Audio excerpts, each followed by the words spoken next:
안녕하십니까. 랜드프로에서 분양권 가이를 맡고 있는 박형수입니다. 반갑습니다.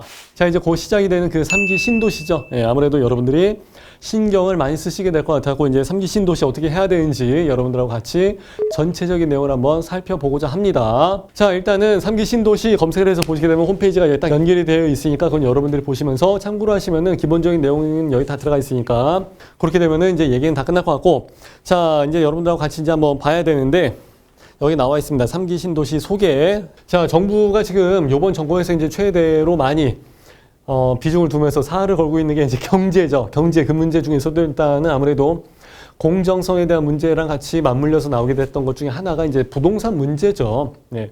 그렇기 때문에 요번에 이제 7월 달에 시작을 하게 되는 게 이제 3기 신도시, 그 중에서 제일 첫 번째로 나오게 되는 게 이제 인천 계양이죠. 예.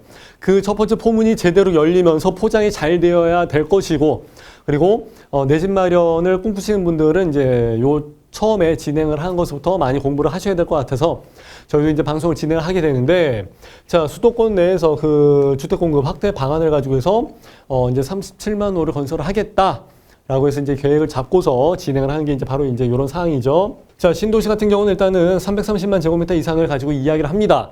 근데 요번에 과천에 있는 과천지구나 안산에 있는 그 장상지구, 요거 두 개도 같이 포함이 됩니다. 원래는 여기에는 그 기준으로 해서 보시게 되면 포함이 되지는 않는데, 요번에 같이 진행을 하는 걸로 해서 요것도 이제 사이즈가 만만하지 않기 때문에 굉장히 큰 사이즈로 해서 나온 거기 때문에 하는 김에 같이, 예, 꼽사리 껴서 이제 같이 진행을 하는 걸로 여러분들이 이해를 하시면 될 것 같고요. 지역들이 많이 있습니다. 일단은 남양주에서는 왕숙1, 왕숙2에서 두 가지가 이제 나와 있고요. 그리고 이제 하남 교산, 예, 최고의 인기 단지 중 하나죠. 예, 그리고 이제 인천 계양 첫 번째로 이제 시작을 하는 데고, 서울 북쪽에서는 고양 창릉이 진행을 할 것이고, 이제 부천에서는 부천 대장지구, 그리고 광명시흥, 과천, 안산, 장상 이렇게 해서 진행을 하게 됩니다. 요 두 가지까지 이제 포함을 하는 걸로 해서 생각하시면 되고, 이 지역을 여러분들이 그 서울시 지도를 한번 편곡해서 보시게 되면은, 여기 남양주 같은 경우는 서울에서 오른쪽이죠, 오른쪽. 그러니까 이제 강북에서 연결되어 있는 오른쪽이다 보니까 서울과의 접근성은 상당히 좋아요. 예, GTX가 지금 예타 들어가서 나오기 전이긴 합니다만은 뭐 이미 예타는 다 나오는 걸로 기정사실이 다 되어 있는 상황이고, 이거 아니라 할지라도 뭐 평내, 호평, 뭐 마석이랑 이런 데까지 해서 진행되는 그 길이 옛날 같지 않고 접근성이 상당히 좋아졌습니다. 우리 집이 이제 동대문구인데 저도 거기까지 이제 화도 마석에 갈 일이 있어서 자주 가거든요. 그러면 보통 한 30분 정도 내로 떨어집니다. 고속도로나 이런 상황들이 잘 돼 있기 때문에 접근성은 뭐 옛날에 비해서 상당히 좋아졌다고 해서 보시면 될 것 같고요. 그럼에도 불구하고 이제 사실 그 출퇴근 시간에는 사실 좀 많이 막히는 게 분명히 없잖아 있긴 있습니다. 예. 그리고 이제 강북에서 연결되는 거 말고 이제 강남에서 오른쪽으로 해서 이제 연결되는 게 바로 하남 교산이죠. 하남 미산 같은 경우도 지금 시세가 상당하고, 그 밑에, 예, 교산지구 들어간 것도 역시 아마 같이 놀게 될 가능성이 상당히 큽니다. 그래서 이제 그 하남 교산에서도 저도 이제 부동산 관련된 업무를 많이 진행을 하다 보니까 잘 알고 있는데, 항상 말씀드리죠. 하남에는 지금 땅이 없습니다. 예. 부동산들이 땅 주인한테 전화를 한 번씩 할 때마다 계속해서 뭐 평당 단가가 계속 올라가는 상황이고, 그래서 거래하는 것 자체가 쉽지가 않습니다. 예. 땅 구하는 것도 어렵고 거래하는 것도 쉽지가 않고 이제 그런 상황이다 보니까 하남 교산에서도 나중에 진행을 할 때 경쟁률이 상당하게 나오지 않을까 그렇게 예상이 되는 거고요. 그리고 요번에는 이제 서울에서 11시, 10시 방면이죠. 예, 그쪽에서 이제 가서 보시게 되면은 고양 창릉이 있습니다. 여기서도 이제 GTX가 아마 정찰하게 되지 않을까 생각합니다. 그렇기 때문에 서울과의 접근성은 뭐 두말할 나위 없이 좋은 지역이 될 것 같고요. 그 주변에 있는 그 불광동, 뭐 이제 옛날에 있던 그 불광동 휘발유소부터 그 위에까지 올라가는 그 라인들이 사실 구축이 굉장히 많습니다. 그렇게 막 값비싼 아주 뭐 하남 미사처럼 고가의 아파트가 있었던 지역이 아님에도 불구하고 이런 데는 이제 가성비 좋게 저렴한 가격으로 해서 좀 노려볼 수 있는 지역이 아닌가, 상대적으로 봤을 때, 예, 그런 식으로 해서 생각이 되어지고요.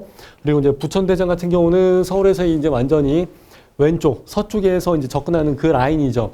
거기서도 이제 부천 대장지구 같은 경우도 일전에 부천에서 우리 그 방송을 진행을 하면서 몇몇 군데를 분양하는 소식을 가지고 말씀을 드렸던 적이 있었습니다. 물론 완파는 기본이고요. 엄청난 경쟁률에 엄청난 뭐 시세 차익이나 뭐 프리미엄까지 생각했던 지역들이기 때문에 이번 3기 신도시에서도 부천이다 그러면은 역시 핫 이슈가 되지 않을까, 빅히트를 치지 않을까 이렇게 생각이 됩니다. 물론 GTX 같은 거는 기본적으로 다 연결이 되어 있습니다. 어디를 간다 할지라도. 그래서 서울 시내에서 이제 시계 방향으로 해서 다 전체적으로 서울을 커버를 하는 걸로 위치가 다 잡혀져 있다고 생각하시면 될 것 같고요. 의정부로 해서 그게 나가는 데는 이제 지금 현재 좀 빠져 있는 상황이니까 그거 참고하시면 될 것 같고, 이 중에서 사람들이 이제 제일 많이 좋아하는 데가 일단은 남양주 그리고 하남 교산, 이 두 군데가 될 것 같습니다. 예. 그래서 이제 질문들을 많이 하시는데 어디가 제일 좋아요? 나는 이 중에서 어디다가 청약하는 게 가장 좋겠습니까? 라는 말씀들을 많이 하시는데 집에 대해서 우리 3기 신도시를 가지고 청약을 하는 그 관점을 여러분들이 조금 바꿔서 보실 필요성이 좀 있습니다. 그래서 전체적으로 한 뭐 9가지, 10가지 정도 나와 있는데 이거를 가지고 이 중에서 어느 것을 제일 좋은 것을 찍어서 우리가 청약을 하겠다 이렇게 해서 접근을 하시기는 좀 어렵고요. 일단 해당 거주 기간이라든지 이런 여러 가지 요건들이 있기 때문에 본인이 살고 있는 지역에서 본인이 출퇴근하는 그 범위, 그죠? 그러니까 집이랑 직장이랑 이 두 가지 상황에서 그 범위 내에서 청약을 하시는 게 아무래도 가장 좋지 않을까 이제 이렇게 생각합니다. 예를 들어 갖고 다 좋아요. 다 좋긴 좋은데 인천 계양에 있는 사람들 한번 예를 들어 보시게 되면 인천 계양에 있는 사람들이 갑자기 뭐 하남 교산으로 해서 청약을 넣어갖고 이쪽으로 해서 이사를 간다든지 하게 되면 이게 사실 쉬운 문제는 아니잖아요. 그죠? 그럼 본인이 기존에 계속 왔다 갔다 하던 그 출퇴근하는 데가 있고 직장 위치가 다 따로 있고 하는데, 그죠? 그리고 여기에 뭐 주변 지인이라든지 어머니 오시고 사시는 분들도 있고 친척이나 친구들이 같이 살고 있는 지역도 있고 하는데 여기가 좋다고 해서 인천 사람이 갑자기 하남 교산으로 간다든지 남양주 왕숙으로 간다든지 이렇게 해서 한다는 것은 진짜 싱글들 혼자 사는 사람 아니다면 굉장히 어려운 문제죠. 그렇기 때문에 어디가 좋아요? 정답을 맞추려고 하지 마시고 적합한 데 있죠. 본인의 주거 환경, 여기서 가장 적합한 쪽으로 해서 선택을 하시는 게 제가 봤을 땐 가장 합리적인 선택이 되지 않을까 그렇게 생각을 합니다. 자, 여기 주요 지구 현황을 한번 보시게 되면은 남양주 왕숙서부터 뭐 과천까지 해서 상당히 많은 지구의 그 지금 현황들이 나와 있습니다. 근데 여기에서 지금 진행된 것은 그냥 홈페이지에 말 그대로 그냥 공시가 돼서 올라가져 있는 수준일 뿐이고 공시라고 해서 이야기하기까지도 좀 뭐할 정도고요. 이 계획은 지금 현재 정부에서 어느 정도 가능하다라는 개념 하에서 이렇게 해서 추진을 해서 일정을 맞추고 싶다. 어느 정도 그 자기네들의 의지고, 근데 현실적으로 봤을 때 지금 뭐 토지 수용이라든지 이런 게 쉽게 돌아가지는 않습니다. 그렇기 때문에 요 본 청약과 사전 청약에 대한 그 과정이 조금은 딜레이 될 수 있다는 거 여러분들이 생각하시면은 내 집 마련할 때 염두하실 때 좋은 도움이 될 것 같습니다. 이제 사전 청약이 시작이 되는데 요 과정을 가지고 이제 사람들이 좀 좋은 쪽으로 해서 생각을 하시는 분들이 많이 계신 것 같은데 그런 문제는 아니고요. 그건 여러분들이 완전히 착각을 많이 하신 거예요. 왜 그러냐면은 그냥 본 청약이 원래 한 번만 들어가서 그냥 그때 청약을 넣어서 당첨이 되든 낙첨이 되든 해갖고 여러 군데 뭐 청약을 넣을 수 있게 되고 이제 그렇게 되면 좋은데 이것은 그냥 순전히 그 정부에서 지금 본 청약 앞에 사전 청약이라고 해서 한 가지 과정을 한 가지 관문이죠. 관문. 한 가지 그 허들을 더 만들어 놓은 거예요. 그러니까 사전 청약에서도 여러분들이 좋은 결과를 맞이하셔서 그 조건을 계속해서 유지가 된 상태에서 본 청약에서 청약을 넣어갖고 들어가야지만이 여러분들이 나중에 당첨이 돼서 입주를 할 수 있는 그런 권리가 되는 겁니다. 그러니까 단계가 한 단계 더 늘어났으니까 여러분들이 할 일은 좀 더 많이 늘어났다고 해서 보시면 돼요. 시간도 좀 투자를 많이 하셔야 되죠. 신경도 많이 쓰고 있어야 되니까. 그리고 여기에 관련된 요식행위를 많이 하셔야 되고 조건을 유지하고 계셔야 되고 그러니까 공부도 많이 하셔야 되고 그러니까 할 일이 좀 많아졌습니다. 사전 청약에서도 좋은 결과를 무조건 맞이해야 된다는 것이 가장 큰 관건이 될 거예요. 그래서 이제 사전 청약이라는 것은요. 그러니까 정부에서 이만큼의 공급 물량을 우리가 계속해서 이제 할 거야. 그러니까 너무 그렇게 조급해하지 마. 라는 자기네 입장, 그 희망 회로가 여러분들께 이제 전달이 되기 위해서 하는 거고, 여러분들이 이제 한 단계 다, 좀 더 거쳐야 되는 게 많아진다, 이렇게 생각하시면 될 것 같아요.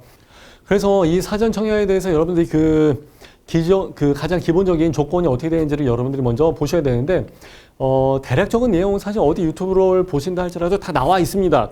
내용은 다 똑같아요. 아니면 여기만 보신다 할지라도 이것만 읽어봐도 여러분들이 다 아실 수 있을 거예요. 그러니까 저도 여기에 대해서 뭐 굳이 똑같은 얘기를 진행할 필요는 없을 것 같고, 저도 또 다른 방송에서 이런 똑같은 얘기 많이 진행을 했습니다. 근데 이게 중요한 내용이 아니고, 여러분들이 이제 좀 미리 좀 준비를 좀 잘 해놓고 계셔야 된다는 거죠. 그게 중요한 거죠. 일단 조건이 잘 유지가 돼서 맞춰줘야 되기 때문에 그것 때문에 그런 거예요. 일단은 여러분들이 제일 먼저 선택을 하셔야 될 게 뭐냐면은 내가 지금 공공으로 해서 이쪽으로 해서 들어가는 게 맞냐, 아니면은 여기 신혼희망타운이 있으니까 그쪽으로 해서 내가 청약 전략을 짜고서 목표로 해서 들어가는 게 맞냐. 그걸 여러분들이 본인의 주거 환경 그리고 이제 가족 구성원들이랑 어떻게 그 자금력이라든지 조건이 잘 부합이 되는지 잘 생각을 해보시고, 그리고 이제 청약 통장 있죠. 그 조건도 여러분들이 잘 고려를 하셔갖고 어디 쪽으로 넣는 게 좋은지를 여러분들이 먼저 잘 선택을 하시는 게 좋아요. 그것도 한번 고려를 잘 해보셔야 될 문제예요. 그리고 또 한 가지 문제는 이제 자산에 대한 부분이 있습니다. 그래서 이제 부동산도 마찬가지로 자산에 대한 부분을 따지게 되는 경우도 있죠. 그래서 내가 차가 있는데 요번에 만일에 뭐 차를 바꿀 생각이야. 그래서 내가 좀 좋은 차를 탔으면 좋겠어 요번에, 이런 식으로 해서 생각한다 그러면 요번 그 잘못하게 되면 자산 요건이라든지 부동산 여기서 이제 걸려버리게 되니까 그것도 여러분들이 좀 잘 참고를 하시는 게 좋고, 그리고 이제 세대 구성원을 정하는 관계에 있어서 남편 이름으로 해서 세대주로 해서 남편 청약통장으로 해서 들어가는 게 나을지, 아니면은 아내분 거 청약통장으로 해서 아내분이 세대주로 해서 들어가는 게 나을지, 그런 것도 여러분들이 잘 선택을 하시는 게 좋을 것 같습니다. 자, 남들하고 똑같은 얘기 말고 제가 이제 여기에 대해서 좀 실제적으로 현실적으로 한번 들어가서 이야기를 한번 해드려 볼게요. 일단은 지금 현재는 뭐 분양가도 몰라요, 아니면 뭐 평면도도 모르는데 어떻게 해요 하시는 분들이 계시는데, 맞아요. 맞는 얘기예요. 지금은 말 그대로 그냥 사전에 미리 예약을 좀 걸어 놓고자 하는 것 뿐이에요. 예. 음식점에 그러니까 대기가 줄이 엄청 긴 거야. 그래서 아직은 내 메뉴를 주문을 받을 단계가 아니고 나는 그냥 줄 서 있으면서 아직 나도 뭐 누구누구의 몇 명 해서 이름을 지금 써놨을 뿐이에요. 그냥 그 단계예요. 그렇기 때문에 뭐 운이 좋아서 다른 데에서 나가게 된다, 내 집 마련이 벌써 실현이 됐다 그러면은 이런 분들은 진짜 훨씬 더 좋은 거죠. 근데 지금 와서는 이거 말고 다른 거 어느 것도 선택을 할 수가 없어요. 왜 그러냐면은 거기에 어떤 지역에 어떤 아파트 무슨 건설사가 몇 세대로 해서 어떻게 딱 들어갈는지를 아무것도 모르니까. 그리고 입지나 이런 거 전체를 다 모릅니다. 그리고 시세를 한 7, 80% 정도 선에서 그때 가서 그 정도 선에서 일단은 싸게 하겠다, 이제 그 얘기죠. 그래서 지금 같은 시기에 만일 아까 인천 계양이 이제 제일 먼저 시작을 하는데, 이거 미추홀거라든지 뭐 송도라든지 뭐 여러 군데가 좀 많이 있었죠. 거기 같은 데서도 보시게 되면 옛날에 뭐 CTOCL이라든지 뭐 다른 거 용현자의 크리스트 아파트라든지 뭐 분양을 했을 때 그때 당시에 뭐라고 했습니까? 뭐 분양가 5억 나왔지, 6억 나왔지. 그러면 사람들이 인천 바닥에서 여기가 뭔데 분양가가 5억이 나오고 6억이 나오냐, 말도 안 된다. 그리고 주변에 다 허허벌판인데 황무지인데 논밭인데 무슨 5억 6억 하냐, 이렇게 해서 이야기를 했었는데 이제 완판이 됐었죠.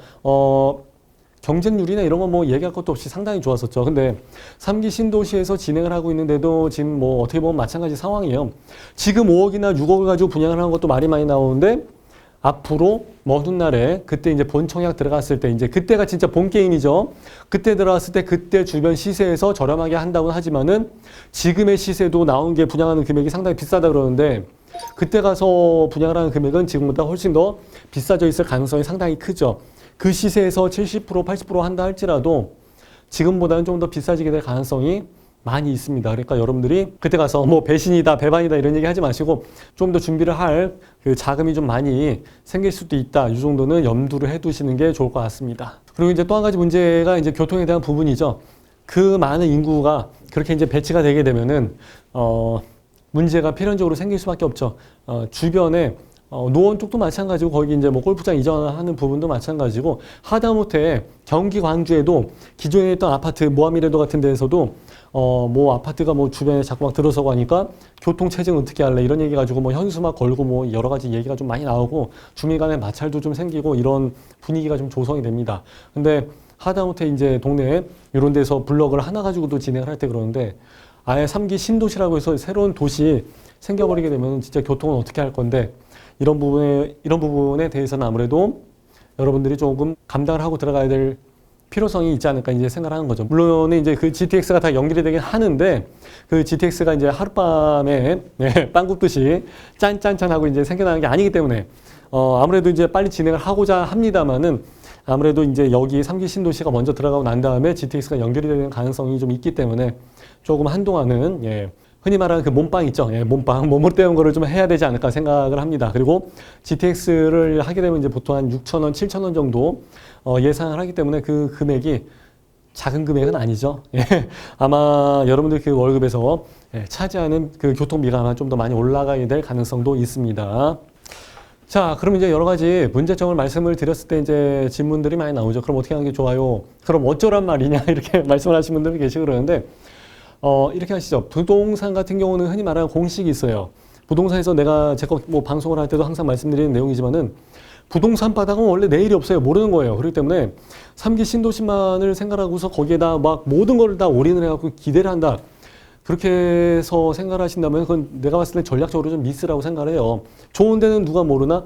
좋은 데 같은 경우 뭐 원밸리도 마찬가지고 그 비싸지만은 1800대 1 나왔었고 동탄에서는 뭐 14억짜리가 뭐 한 4억 5억에 나왔을 때 그때 뭐 5,400대 1 나오고 막 그랬었지 않습니까? 그러니까 청약이 넣긴 넣지만은 내가 자격을 맞춰서 청약을 넣지만은 당첨이 될 가능성이라는 것은 굉장히 어렵죠. 그렇기 때문에 그것만 오랜 시간을 기다려서 본 청약까지 힘들게 가지 마시고 하남 교산 같은 데만 할지라도 그 밑에 부분에 그 주변에 여러 가지 뭐 정비지구나 뭐 분양을 하는 데가 굉장히 많이 나옵니다.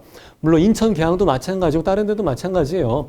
대한민국에서 분양을 안 하는 데가 어디 있습니까? 땅만 있으면 다 아파트 들어서고 건물 다 들어서고 다 올라갑니다. 그래서 될 수 있으면은 그런 데가 지금 현재 지금 분상지에 들어가 있다 그러면은 그런 데서 지금 싸게 나왔을 때 이 금액이 나중에 3기 신도시 나왔을 때 금액보다는 훨씬 더 저렴한 금액이 될 가능성이 많기 때문에 이걸 가지고 먼저 청약을 넣으셔갖고 먼저 내 집 마련을 하시고 하다 안 될 때 이제 3기 신도시 그때 사전 청약과 본 청약까지 가서 이제 그러면서 이걸 이제 보험으로 처리를 하시는 게 내가 봤을 때는 좋은 전략적인 선택이 되지 않을까 이렇게 생각합니다. 그래서 최대한 누구도 믿지 마시고 본인이 직접 모든 것을 다 알아서 진행을 하심에 있어서 뭐 어디에 뭐가 나온다 다 믿지 마시고 다 미뤄질 가능성이 있습니다. 원래 분양은요 항상 미뤄지기 마련이에요. 땡겨지는 경우 별로 없습니다. 그래서 몇 년씩도 막 미뤄지고 하기 때문에 여러분들이 최대한 좀 운신의 폭을 넓혀갖고 그래서 될 수 있으면 좀 사전에 먼저 내 집 마련을 하는 게 우선이지 3기 신도시를 가는 게 우선이 아니기 때문에 전략적인 방법과 전술적인 방법 두 가지를 잘 선택을 해서 내 집 마련을 하셨으면 좋겠습니다. 자, 이렇게 해서 3기 신도시를 가지고 이제 기본적인 소개보다는 문제점이라든가 이제 대응 방안 어떻게 했으면 이제 좋겠는가 이런 전략적인 부분을 가지고 말씀을 드렸습니다. 그래서 전체적인 내용을 가지고 좀 도움이 많이 됐다 싶으시면요. 좋아요, 구독, 알람 있죠? 이런 것도 좀 많이 달아주시고요. 기본적인 내용은 여기 홈페이지 가서 공부를 하시는 게 내가 봤을 때는 가장 도움이 많이 되고 정확할 것 같습니다. 자, 이렇게 해서 3기 신도시 청약 전략 이제 인천 계양이 나오기 시작하니까 많은 관심을 가지고 보셨을 것이라 생각이 됩니다.